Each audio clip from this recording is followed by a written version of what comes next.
গত বেশ কয়েকদিন ধরে অনেক ফোন কল পাচ্ছি, অনেক টেক্সট, SMS এবং প্রশ্ন একটাই যে আমি কেন লন্ডনে বাংলাদেশ হাইকমিশনের যে প্রেস মিনিস্টারের পোস্ট এখান থেকে রিজাইন করলাম।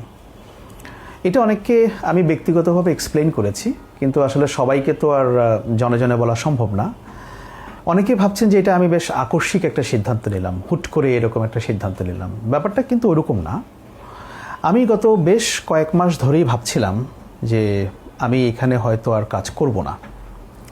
কেন করব না সেটা হচ্ছে একটা বড় প্রশ্ন। আপনারা হয়তো অনেকে জানেন যে আমি প্রায় 22 বছর সাংবাদিকতা করেছি, কিন্তু আমি যখন লন্ডনে পৌঁছলাম, লন্ডনে পৌঁছে কয়েক সপ্তাহের মধ্যে আমি বুঝে গেলাম যে এখানে প্রেস মিনিস্টারের যে কাজ, এটা আসলে আমি করতে পারবো না, বা এই কাজটা আমার জন্য না। প্রশ্ন হচ্ছে কেন আমার জন্য না? আমার জন্য না এই কারণে, গত 1 বছর ধরে আমি এখানে অনেক চেষ্টা করলাম, দেখলাম যে এখানে কোনো প্রোডাক্টিভ কাজ সেই অর্থে নেই। সেই অর্থে নেই এর মানে হচ্ছে, ধরুন আমরা যারা সাংবাদিকতা করি, আমরা সবসময় নিউজ চেস করি, স্টোরি চেস করি, সারাক্ষণ একটা ব্যস্ততার মধ্যে থাকে।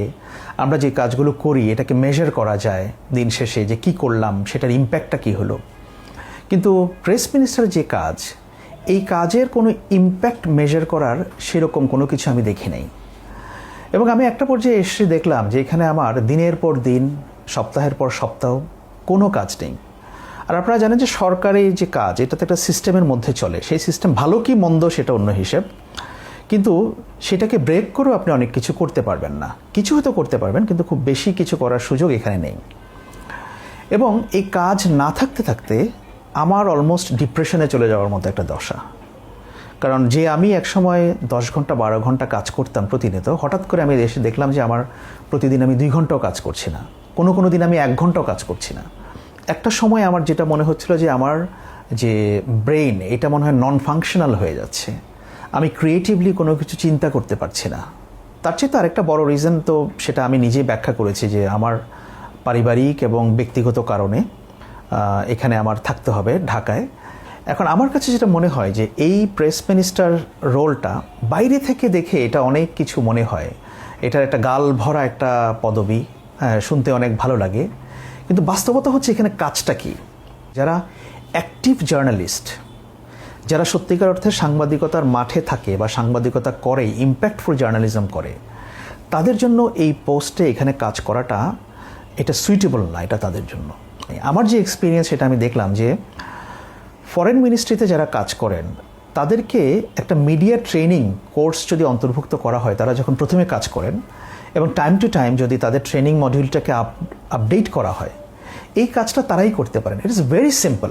এখনকার দিনে আপনারা জানেন যে ডিজিটাল প্ল্যাটফর্মের যে উত্থান এবং অন্যান্য বিষয়গুলো, এটার জন্য আসলে আমাদের আগের সিস্টেমে আর কাজ করলে চলবে না। সো গভর্নমেন্ট সিস্টেম তো এখনও সেই পুরনো অনেকটা রয়ে গেছে, কিন্তু এটাকে অনেক বেশি রিফর্ম করতে হবে।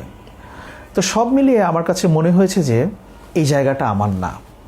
অনেকে এটার সঙ্গে অনেক রাজনীতিক বিষয়ে জড়াতে চাচ্ছেন, যে আমাকে সরকার থেকে বলা হয়েছে কিনা রিজাইন করার জন্য।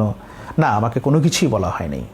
এবং আমি যে এখানে কন্টিনিউ করতে চাই না বা থাকবো না, এই বিষয়টা আমি মৌখিকভাবে আমি জানিয়েওছিলাম যাদেরকে জানানোর দরকার। এবং আমার কাছে মনে হয় যে সাংবাদিকতায় ফিরে আসাটাই হচ্ছে আমার আসল জায়গা, ওইটাই আমার জায়গা।